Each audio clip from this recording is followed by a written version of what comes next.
is where a legend was born. They're down 13 points with 3 minutes to go. This is where a legend was born. Drives in on Kaylee Heckle, passes it in. There's a miss, then she goes and one. Realistically, should have got the assist there. Comes across, down 6, fading right, boom. 3-point game, 49 seconds to go. That sequence right there might have just rewritten everything we thought we knew about the 2028 WNBA draft class. Because while the basketball world has been laser-focused on Juju Watkins and the established stars everyone can name, a 19-year-old Canadian just delivered a performance that has people using words they haven't spoken since Caitlin Clark's most legendary college moment. And when you're getting those comparisons, when analysts are literally calling you the Canadian Caitlin Clark, you've either done something genuinely special or you're about to get exposed. Here's the thing though, this wasn't just another overhyped prospect putting up numbers against a weak opponent. This was Silas Swords doing it against UConn in the final 3 minutes, wearing a face mask, nearly completing a comeback that had no business happening. Many of you have been messaging about this game since it happened, and you were absolutely right to flag it. This wasn't just impressive basketball. This was a carbon copy recreation of one of the most iconic performances in women's college basketball history. Let me walk you through why this matters so much more than the highlight reels are showing you. If you believe the story behind the story matters, if you think we need to pay attention to who's actually rising before the mainstream catches on, hit that like button right now. It tells us we're filtering through the noise correctly, and it tells YouTube to show this analysis to more people who actually care about the future of women's basketball. Let's establish what happened here, because the context makes this performance absolutely staggering. Michigan found themselves down 17 to 20 points in the first half against UConn. Not just any UConn team, one of the elite programs in the country with the resources, the system, and the talent to close out games like that. You don't come back from those deficits against programs of that caliber. The math doesn't work. The momentum doesn't shift. Teams fold under that pressure every single week. Except Silas Swords apparently didn't get that memo. Her first bucket of the game was a pull-up three-pointer while wearing a face mask, just casual. Just announcing that she was about to take over one of the most hostile environments in women's college basketball. And then she proceeded to nearly drag Michigan all the way back at scoring in the most unorthodox, impossible ways you can imagine. Now, here's where we need to pause and really understand who Silas Swords was before this game, because that's what makes this transformation so significant. Last season, she was one of the best freshmen in the nation. Let's be clear about what that means. She was talented, she was productive, she made an impact. But she wasn't Michaela Blake's good. She wasn't Joyce Edwards level. And she absolutely wasn't in the conversation with Juju Watkins or Sarah Strong. Those are generational prospects who dominated from day one and never looked back. Swords was in that second tier, elite but not transcendent. She dropped 26 points against South Carolina in her very first college game, which is genuinely impressive and showed she could handle pressure. But then the season played out, and while she was consistently good, she wasn't the player who made you stop what you were doing and turn on a Michigan game specifically to watch her. She was a solid contributor on a team that had potential, but wasn't breaking through to that next level. That assessment from last season matters because it shows us how dramatic this shift has been. Something has changed. Something clicked. And it wasn't just maturity or off-season development. It was a mentality shift that only happens when a player realizes they're capable of things they didn't know existed in their game. Fast forward to this season's matchup with UConn, and you're watching a completely different player operate. The deficit is staggering. The opponent is elite. The pressure should be crushing. And Swords starts hitting shots that have no business going in. Pull-up threes from distances that would make most coaches bench you for taking them. Fadeaway jumpers with hands in her face. The kind of shot-making that can't be coached or schemed. It's pure instinct and confidence operating at a level most players never reach. reading between the lines of what analysts were saying after this game, you can feel the shift in how people are viewing her trajectory. This wasn't, wow, good performance. This was, holy shit. We might be watching someone announce themselves as a legitimate superstar. There's a difference. One is impressive. The other is career-defining. You were onto something when you noticed how calm she looked in those final minutes. Most players are frantic when they're trying to mount an impossible comeback. Their eyes get wide. Their movements get rushed. They start forcing things. Swords looked like she was playing a regular season game in November against a mid-major program.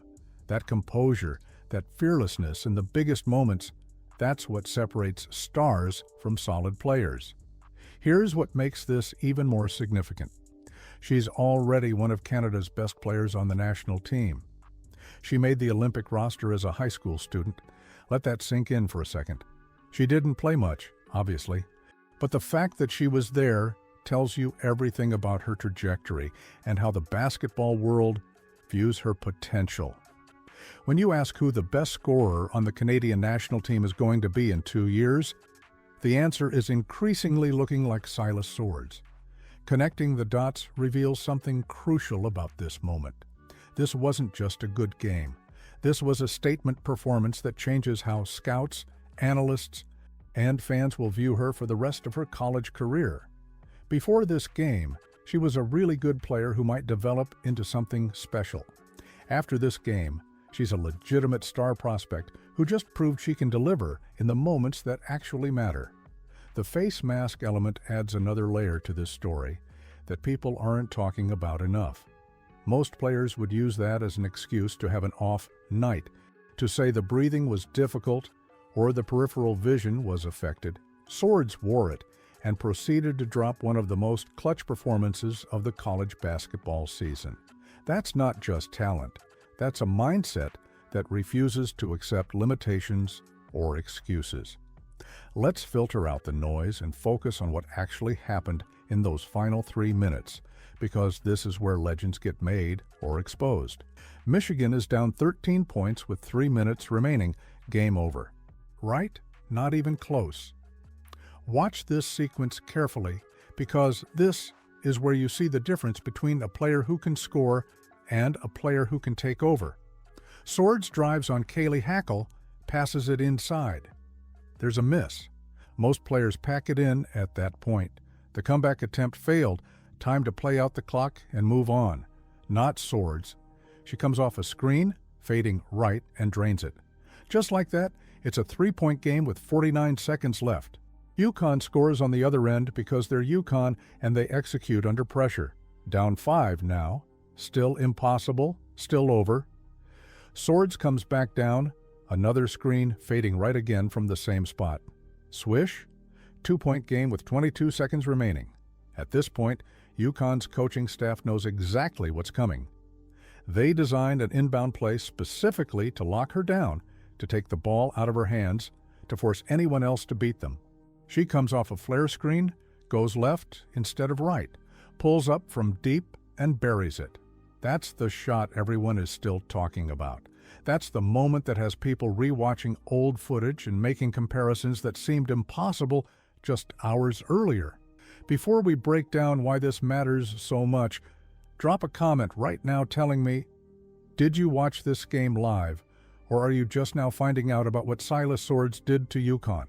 Because the people who saw it happen in real time are still processing what they witnessed. And I want to know if this community was already on it. Went in the Big Ten tournament last year.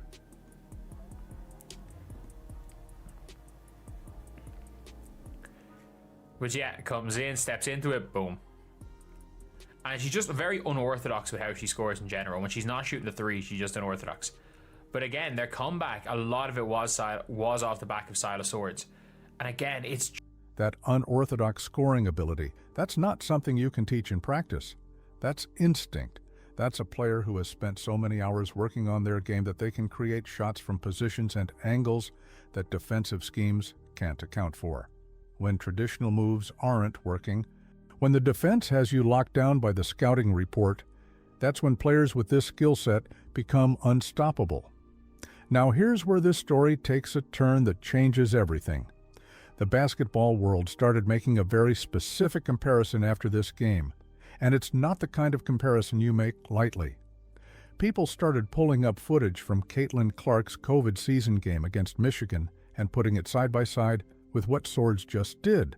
Let me take you back to that Caitlin Clark game because the parallels are genuinely striking, almost eerie in how closely they mirror each other. Iowa had 6 players available during COVID restrictions. They were down 12 points with 6 minutes to go against Michigan. And Caitlin Clark just went supernova. She started pulling up from distances that shouldn't be legal, hitting shots that had no business going in, single-handedly dragging her team back into a game they had no right winning. They still lost. The comeback fell short. But that performance is what made people realize they were watching something fundamentally different. That was the game where casual fans who didn't follow women's college basketball started asking, "Who is this Caitlin Clark?" That was the moment that separated before and after, in how people viewed her potential. Sound familiar? Because that's exactly what happened with Swords against UConn. The unorthodox scoring ability. The willingness to take and make impossible shots in crunch time, the complete disregard for the situation, the deficit, or the opponent. The shot selection that would get you benched on most teams but somehow keeps going in. Even the fact that both performances came in losses doesn't diminish what they accomplished, if anything. It makes them more memorable because you saw a player's true character when the game was slipping away, and they refused to let it go without a fight. These are the performances that separate good players from potential superstars. These are the moments that get referenced years later in career retrospectives and Hall of Fame speeches. The result matters less than what gets revealed about a player's ceiling in those pressure-packed minutes. Let's talk about what this means for the 2028 draft class, because this is where the future starts getting really interesting. Everyone remembers how stacked the 2024 class was. Caitlin Clark, Angel Reese, Cameron Brink. That was supposed to be a generational draft class that changed the WNBA forever. But look at what's building for 2028. You've got Silas Swords doing this. You've got Michaela Blakes, who is an absolute phenom at LSU. Joyce Edwards at South Carolina. Though let's be honest, South Carolina's system means she'll never get the general public's attention the way these other players will because they win with defense and balanced scoring, not individual heroics. And if Juju Watkins decides to stay for her senior year instead of leaving early, this draft class could legitimately rival or even surpass what we saw in 2024. The difference is visibility and storyline. Iowa with Caitlin Clark became must-watch television because of her range, her personality, the way she played with absolute fearlessness. South Carolina wins championships, but they do it with suffocating defense and systematic basketball. That's not what captures casual fans who just want to watch someone do something impossible. But Michigan with Swords and Olivia Olsen, that could become the most watchable team in women's college basketball this season. Olsen is arguably the better overall player, more consistent, more well-rounded, maybe more valuable to Michigan's success as a complete program. But Olsen doesn't have this. She doesn't have the ability to take over a game in the final 3 minutes against a top 5 program and make you believe the impossible is about to happen.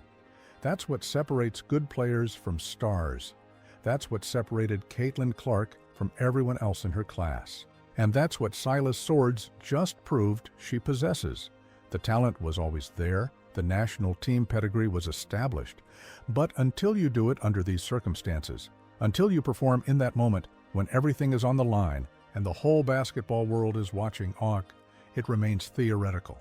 Here's the question that will define the rest of her career. Can she sustain this? Can she build on this performance and turn it into a season-long statement? Because that's the difference between a moment and a movement.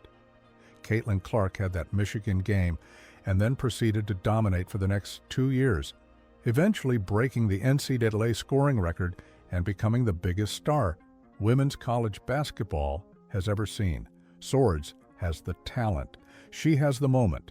She has the platform at Michigan with national television games and exposure that players at other programs will never get. She has Olivia Olsen taking some defensive pressure off her. She has Canadian national team credibility that gives her international recognition. What she needs now is consistency. She needs to show that the UConn game wasn't a fluke or an outlier. She needs to prove that when the bright lights come on and the stakes are highest. She's the player you want with the ball in her hands. Before you go, if you want to see us break down every rising star who's actually threatening to change the WNBA landscape before they even get drafted, smash that subscribe button and turn on notifications. We're tracking the 2028 class all season long, and trust me, Silas Swords is just the beginning of the story. Next video, we're diving into why Michaela Blakes might actually be the better prospect despite getting less attention, and what that means for LSU's chances at a title run. The 2028 draft is still 4 years away, but we're watching these players develop in real time. We're seeing the moments that will define their careers before they even know that's what's happening. Silas Swords probably doesn't realize yet that this UConn performance might be the one people reference when they talk about when she became a star. She was just trying to complete an impossible comeback, but that's how these things work. The moments choose you as much as you choose them, and this moment just chose Silas Swords.